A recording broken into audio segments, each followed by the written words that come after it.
Thank you, Jackie. I'm Sean Masters. I'm in a project review office here in the central office, and today I'm going to be talking to you about the Plans Preparation Manual, Chapter 20, the recent changes we've had to this manual, and some of the forms we've updated. I'm also going to be talking about the Electronic Reviews Comment System, the ERC. We've had some recent issues and some of the plan enhancements we've done to the system. First, Chapter 20. If any of you mail plans to Tallahassee for a central office let, this is the chapter for you. That's all this chapter talks about. We've done some minor updates to this chapter, more of reflecting of what our current process is versus what we want it to be. The first thing we did was we documented about the new digital delivery format, and you see here in the first part we talk about the classic electronic delivery. That's the PED system, and then or the digital delivery system. You can reference both of those through the CAD's Production Criteria Handbook. And just a word, if you're confused about the two, this is not like classic Coke versus new Coke. The new version is definitely much better, and once you've done digital delivery, you'll go home and throw all your classic PEDS documents away. You'll never want to do another one. But we have our link to our office right here below, and this is where we'll put up updates like critical dates, charts, etc. that you'll see. We also updated the link underneath of it here to the CAD production, where they have the CAD manual, production handbook, etc. So you can find it easily. Other things we updated was in the glossary section, a couple of definitions we've added. We noticed going through Chapter 20, the delivery, it was called the bid set, sometimes it was called the project submittal, etc. Well, we decided it's all called the same thing, which is now the Plan Specifications and Estimate Submittal, or PS&E Submittal. And you can refer to that, to the CAD Production Handbook, for all the instructions on that. We also decided to document about strung projects. We've been putting projects together on the same contract for quite a while. However, it's never really been documented anywhere, at least in Chapter 20. So we decided to finally put that into a definition and actually spell out what we mean. We also wanted to spell out that federal aid projects need to be the lead project when you string projects together. This was documented, but it was kind of hidden away, so we wanted to bring it out front and center for everyone. And we didn't all add new things. We did remove some things. We didn't remove revisions, but revisions are when we have to make a modification to the PS&E package, as you see right here, after it's already been accepted. But right below, we had these three bullet items where it kind of talks about the revision. First, saying how a revision, they need to have a director's signature because we want to make sure upper management is aware that your bid package has been revised. Also, when they're within 15 to 5 working days prior to the letting, it needs to have the director's signature. So really make sure upper management is aware you're going to change, because we really don't want to make any changes that late in the game before a letting. And then finally, revisions 5 days before the letting, they need to be approved here in central office by the director of design. These will be very rare occasions. Let me try to re-emphasize that. Very rare. I've only seen one of these changes happen in the last year, so it's just not going to happen, or don't bet on it. But if you look at these are kind of instructions. They don't really apply to the glossary section, so we decided to remove them out. Don't worry, they're in other places in the, Chapter 20. We just didn't feel that it was appropriate to be here and under definitions. Specifically, we thought it was appropriate under Section 4, where we talk about revisions to the revisions to the PS&E submittal. One thing we decided to change to make life a little easier, we talked about mandatory specifications. These are when central office, we have a specifications change and we need to get it out right away. Well, sometimes there have already been projects that have been approved for letting and such. Well, these need to be revised, and so they need to have a revision put in. Well, we in central office are telling you to do it. It's kind of silly for us to make sure to make you also get signatures saying that you're doing it. So we said that any revision that is strictly mandatory only do not need to have a specifications change. That means if you have other revisions on it, let's say you want to add more guardrail to it or need to widen out a retention pond or something, you can't just kind of lump that all together and say, oh, we don't need signatures, it's a mandatory. No, it's only ones that are mandatory only. But let me show you how this kind of helps you out. We revised the figure 2, which is the flow chart of it, as you see here. Well, we have this little pathway to the right, with mandatory only, yes or no. And if it's a yes, all you do is prepare the spec package, prepare the revision memo, and send it up. It's that easy. Save you 10, 15 other steps to worry about. So we did change some of the forms too. The Exhibit 20A, Transmittal Plan Specification Estimate Package, this is your transmittal memo. Right there in the middle, there's little selection boxes for the contract office information. And it was a little muddled in between yes, no, etc. So we cleaned it up a little bit and made it nice and straightforward. And all you have to do as you go through it is if it applies to it, you click it. If it doesn't apply to it, you leave it alone and just move on with everything. To spell out other things, also on the transmittal memo, there's a special notes section. Well, in the reminder section, or almost the instruction part of the transmittal memo, when it talks about the special notes and requirements, we gave some more examples of some things that may apply. Specifically, these 5 items: railroad insurance, developmental specs, alternative contracting, budget ceilings, and additional endorsements. And this isn't all of it. If there's other things that may impact the advertising, bidding, and award of the project, please put it in special notes. We don't want to find out later during the Q&A from contractors or something like that. Another thing we changed was the contract file index, or your checklist for sending up for your bid set. We added some more items that need to be included. The MMOA, or maintenance agreement for the pattern pavement. Karen didn't talk about that today, but they're redoing the form for that, make it a more streamlined process for that. But if you need to have approval for your contract time or a special start date, etc., that needs to be included in your submittal to the central office. It doesn't need to be a special form or anything. Just having the email trail put into a PDF, that will be fine. And just include that all in the contract file. We also revised the revision memo to, we have a little checkbox here, whether it's a mandatory only, yes or no, and if it's a yes, you just click it and move on. Also re-emphasize that any revisions within 5 days of the laying need to have prior approval, and it doesn't say, but it will be very rare. And finally, on the reminder sheet on the back, we just remind you that mandatory only revisions do not need to have signatures. Okay.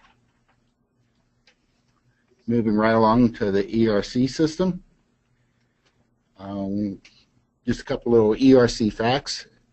As of 1st of January, there were almost 9,000 users of the ERC system, and last year there was 5,558 submittals processed through that little system. We've had a couple issues here lately, starting with this morning. ERC was down for a couple hours, but OIS was able to get everything resolved and back moving forward. But we have had some troubles with, we believe, Microsoft has updated their Internet Explorer, and it doesn't talk very well with ERC anymore. This shows up as this is mostly with consultants. The DOT system seems to be robust enough to be working fine right now, but it's only a few versions of the Internet Explorer that's having trouble with it, and with 9,000 users, it occasionally shows up. What you'll see is that right over here, this little broken page up at the top that tells you that Internet Explorer is having trouble talking to whatever website you're working on. You can, rather than writing down this whole pathway, just do a Google search on Internet Explorer compatibility and go to the Windows side and we'll walk you through it. Another workaround is don't use Internet Explorer. Firefox or Google Chrome will both work with it if your company allows, and they don't seem to have any troubles, and several consultants have been able, just one this morning, was able to use Firefox and move forward and get his project done. Another issue we've had a lot is people that have multiple ERC accounts. This is usually with consultants. They'll have an internet subscriber account, an ISA account, and then they'll get a mainframe account. So ERC believes they have two accounts out there, and when they try to get submittals put onto them, one will be on one and they're logging on using another, and it just doesn't work out because the ERC believes they're two different people. What we like to do is to transfer all of the submittal to the mainframe account, and then we inactivate the ISA account. This is because our office has some limited control over the ISA accounts. Mainframe accounts are run by OIS, and you have to go through them to get anything done. But we can reset passwords and inactivate the ISA accounts. So that's what we would prefer to do. I would like to remind consultants, though, their mainframe accounts are tied to specific contracts.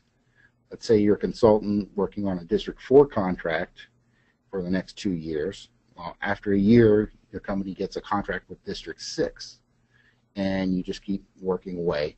Well, when that District 4 contract expires, your mainframe account expires. And this typically happens on a Friday afternoon when all of your comments are due. And you're just out.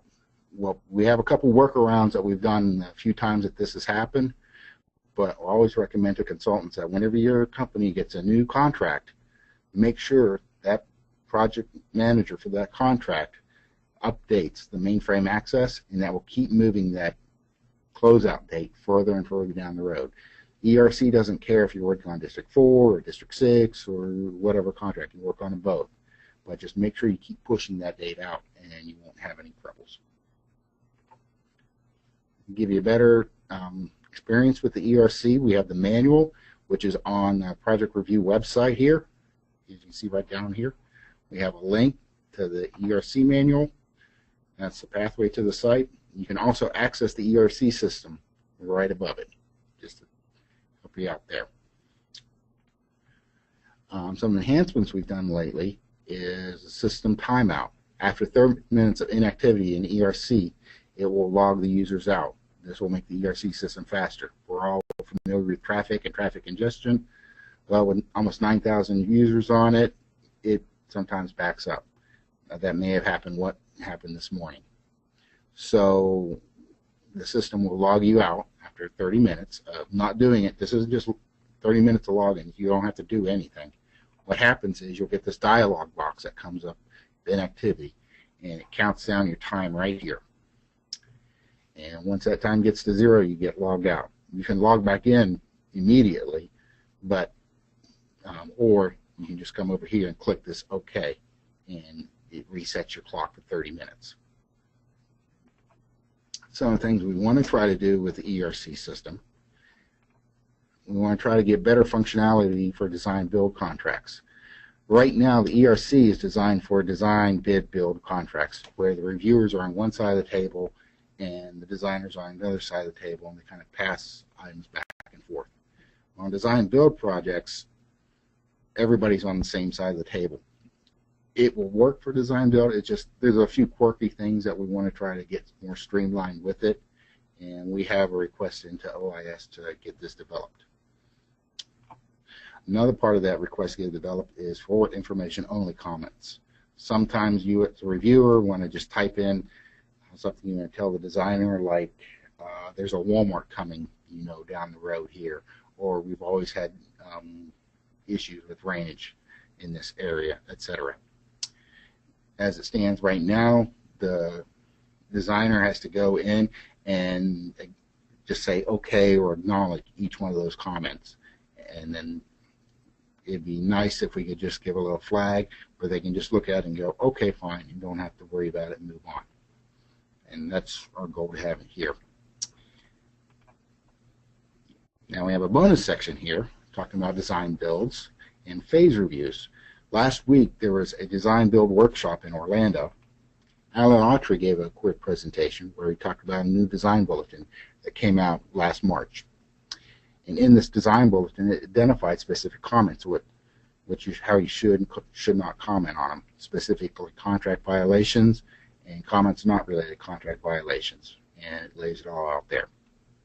You can find this bulletin right here on the Design Bulletin website on this pathway right below, along with all the other design bulletins. This is kind of what's driving the enhancements we want to get to the ERC, both for design build phases and for the information-only comments. Okay, just talking about what we talked about today. We talked about the Chapter 20 updates to the PPM, both the changes and the forms. Talked about the ERC system, some of the recent issues we've had, and the enhancements we've had, and then the recent design bulletin we talked about. If you have any questions. It's hard to read. When will the department end classic electronic delivery? I don't know, but it's coming soon. I know the CAD office would like to have that done as soon as possible, but there's a lot of legacy with it, but that is something we're working on. Best question with that would be Bruce Dana out of the CAD office. There's the next question here. Have you asked the contractors to see if they mind having development packages in the web similar to the way standard index instead of the PS&E? No, we have not. Don't know how to answer any of that. I guess we'll have to maybe get back to you. Excuse me. Can ERC be used for maintenance permits submittals with no financial project number? Yes, you do not need a financial project number to enter in. ERC is incredibly flexible, and we're finding new uses for it almost every 6 months. If you want to send me an email, and perhaps we can work out a better system and make it happen for you. Does ERC allow the sorting and printing of review comments by reviewer's last name in batch print? For example, printing all the review comments for submittal, sorting each name that have submitted. There is a report function that you can export not only as PDF, you can also export as Excel files, and I know Excel allows the sorting of different fields and such. I don't know if ERC allows the sorting of it into the PDF, but yes, you can export as an Excel file and sort it however you want to sort it. How do you establish an ERC account?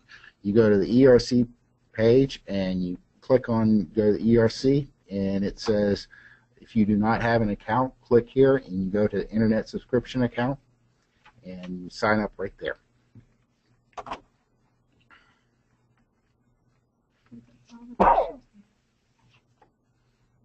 Is that all of them?